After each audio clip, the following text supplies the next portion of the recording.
Привет, я Ира и добро пожаловать в логово интроверта. И сегодня, в День военно-морского флота, я хочу рассказать немножко о кораблях, которые вошли в историю нашей страны и получили свое отражение на почтовых марках. Вот, например, первый наш отечественный корабль, который был построен в России на российской верфи, это парусник «Орел». Построен он был на верфи в Дединово на Оке в 1668 году. Вот так вот выглядит марки с этим парусником. Первая марка – это марка из серии «История Отечественного флота», выпущенная в СССР в 1971 году. Это печать, фотогравюра, металлография, перфорация гребенчатая.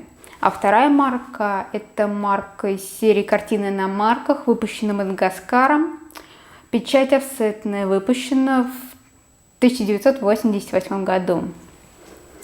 Вообще, парусник «Орел» – это самый первый корабль, который был построен именно в России.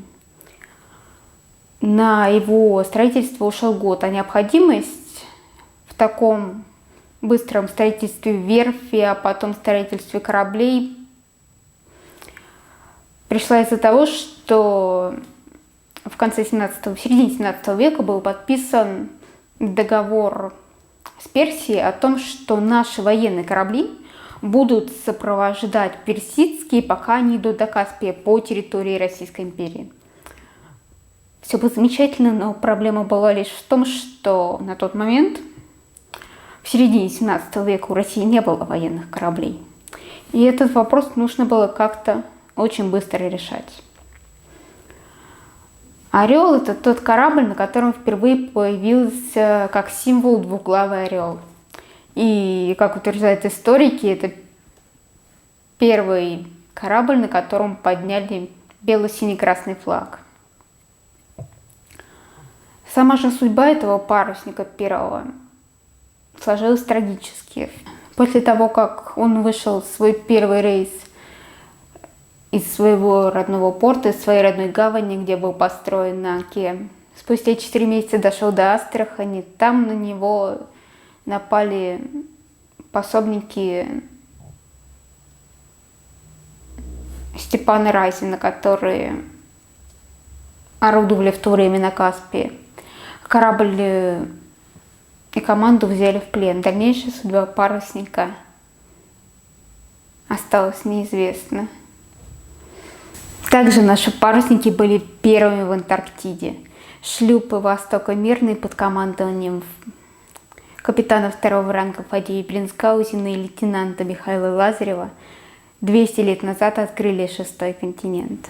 Этому событию тоже есть посвященные марки. Вот, например, вот эта вот марка выпущена к 145-й годовщине открытия Антарктиды, а через 5 лет вышла вот такая вот марка тоже со шлюпами «Восток» и «Мирный». 150 лет открытия Антарктиды.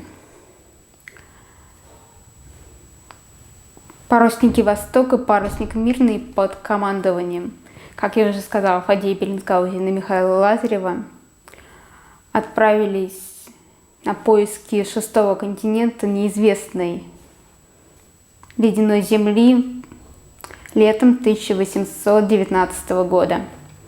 И в январе следующего 1820-го, 27 января, подошли к шестому континенту. На землю, которую они открыли, они решили не высаживаться, потому что была вероятность, что они не смогут вернуться обратно. И парусники просто сомнет льдами. Но зато они обошли континент по периметру и нанесли на карту впервые в мире очертания шестого континента, тем самым завершив эпоху великих географических открытий. Эта экспедиция длилась больше 2 лет, 751 день. И за это время, помимо того, что на карте появился новый материк, появилось еще 29 новых островов, которые до этого открыты не были. В Перед тем, как возглавить экспедицию по поиску Антарктиды, Фадей Беленскаутен был одним из участников первой российской кругосветной экспедиции, которую возглавлял Иван Федорович Крузенштерн. И вот как раз после завершения этой экспедиции возвращения в родной порт он и возглавил экспедицию, которая отправилась на поиски Антарктиды. Но открытие Антарктиды и вообще работа во льдах проявила еще одну важную проблему, важную задачу. Нужны были корабли нового строения, новой конструкции, которые бы могли работать со льдами, которые не тают, которые круглогодично сковывают моря и океаны. Так возникли первые идеи о создании новых кораблей, а именно ледоколов. Идеей же строительства первого в России отечественного ледокола, который бы мог работать на Северном полюсе, загорелся адмирал Степан Макаров. И чтобы убедить всех в том, что нашей стране обязательно нужны ледоколы, он организовал, как бы сейчас сказали, презентацию своего проекта в Мраморном дворце Петербурга. И презентовав свою идею своего корабля, первого отечественного ледокола, заручился поддержкой влиятельных на тот момент людей, среди которых были, например, Менделеев и Сергей Юльевич Витте. После этого проект был одобрен, на него было выделено финансирование. В 1896 году начали подготовку к строительству первого отечественного ледокола, который через год был заложен, а еще через 10 месяцев, в октябре 1898 спущен на воду. Первый арктический ледокол, который построили в России, который стал первым ледоколом в мире, назвали «Ермак». Корабль отличился, например, после Первой мировой, когда спас целый наш Балтийский флот от передачи Германии, когда после революции и подписания Нормандского мира по выходу из Первой мировой наши корабли должны были очень быстро уйти из Финляндии, где на тот момент базировался российский флот Балтийский. Это нужно было сделать очень быстро, но на тот момент был март, а Финский залив был скован льдом. И на помощь пришел наш первый ледокол, который, начиная с 12 марта по 22 апреля, вывел больше 200 кораблей из Финляндии через Финский залив, не потеряв при этом ни одного корабля. В годы Великой Отечественной Ермак участвовал в эвакуации гарнизона, который находился на острове Ханка. А вообще служил он Отечественному флоту больше 60 лет. И был списан из-за того, что серьезно устарел только в 1963 году. Марка с вот этим кораблем выглядит вот так. Это единственная марка, которая у меня есть с Ермаком. Это металлография из серии «Отечественный ледокольный флот», выпущена в 1976 году. Это металлография, перфорация гребенчатая. Первый в мире атомный ледокол тоже был построен нашими кораблестроителями. Это ледокол «Ленин». Вот так вот выглядят марки с этим ледоколом. Первая марка — это из той же серии «Отечественный ледокольный флот», как и предыдущий с Ермаком, но выпущена 2 годами позже, в 1978. Это тоже металлография и перфорация гребенчатая. А вторая марка выпущена к 50-летию Атомфлота в 2009 году. Всего в этой серии 4 марки, вот одна из них с ледоколом «Ленин». Вообще ледокол «Ленин» — это первый корабль, на котором была установлена, первый гражданский корабль, на котором была установлена ядерная силовая установка. Необходимо это было в первую очередь для того, чтобы ледокол, корабль мог ходить во льдах без привязки к тому, сколько у него остается топлива.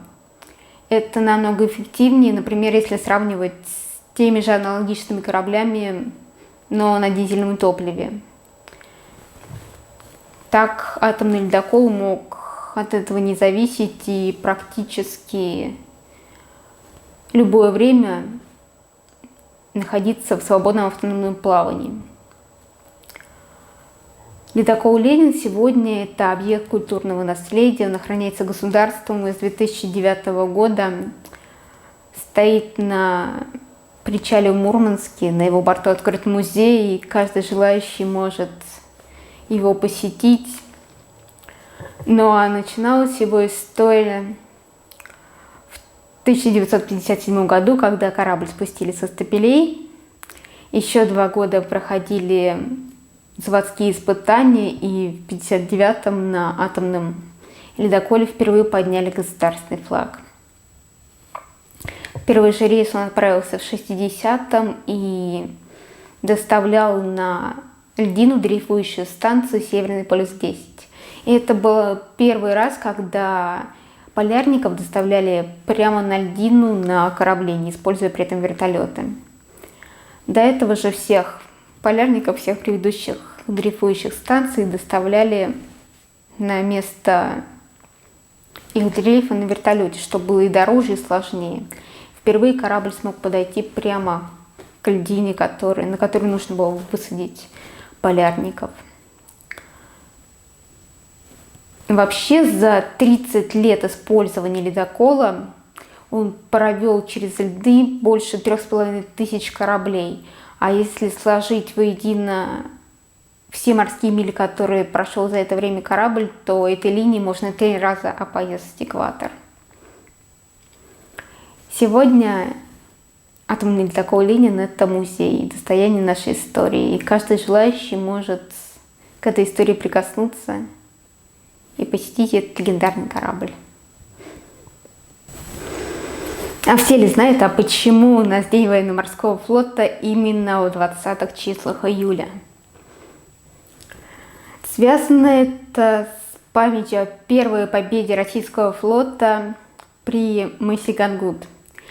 Было это в 1714 году. Этому событию тоже есть марки, которые были ему посвящены. Например, вот эта вот марка выпущена к 275-й годовщине Гангутского сражения в 1989 году. А вторая марка – это уже 300-летие победы русского флота в Гангутском морском сражении. Это 2014 год. Вообще, история этого сражения – это бой между парусным шведским флотом и гребным российским. Так, в начале лета 1714 года Петр I узнает о том, что русские корабли попали в западню недалеко от полуострова Гангут. Сегодня этот полуостров называется Ханка. И отправляется вместе со своей эскадрой, которая оперативно была собрана на Ревеле, отправляется на помощь своим морякам. Подойдя к Гангуту 20 июня, осмотрев территорию, Петр видит, что недалеко от того места, где заперты наши военные корабли, есть небольшой перешеек суши, вот несколько километров. И по этим вот нескольким километрам Петр I приказывает перетащить на противоположную северную часть острова несколько кораблей. Перетащить несколько многотонных кораблей незаметно, невозможно. Поэтому, собственно, это заняло время и силы, и, естественно, это заметили шведы, которым ничего не оставалось, как разделить свою эскадру, которая была собрана в одном месте, на две части, представляя то, что русские хотят зайти с тыла, раз они перетаскивают свои корабли по суше. Но все пошло не так. Пока корабли перетаскивали по суше, 20 российских фрегатов обошли мыс острова по воде, и 26 июля зашли к шведам прямо в лоб. Шведы этого не ожидали, они отбились, но эффект неожиданности был достигнут.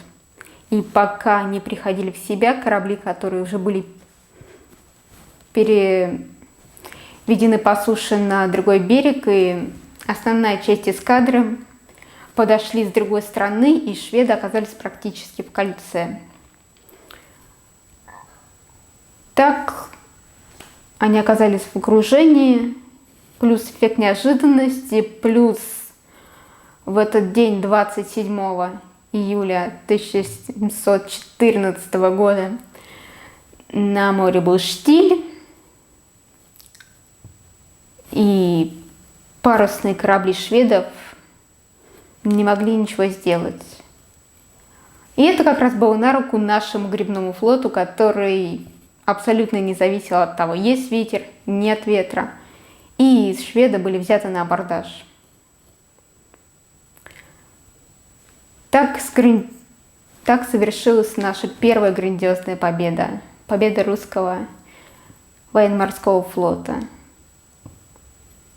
И в честь этой победы 27 июля 1714 года при Гангуте, возвратившись в Петербург, Петр I приказал организовать военно-морской парад на Неве. Первый военно-морской парад в нашей истории. И приказал каждый год вспоминать эту победу, устраивать парады с кораблями, на которых поднимать флаги рассвечивания, а вечером устраивать артиллерийский салют.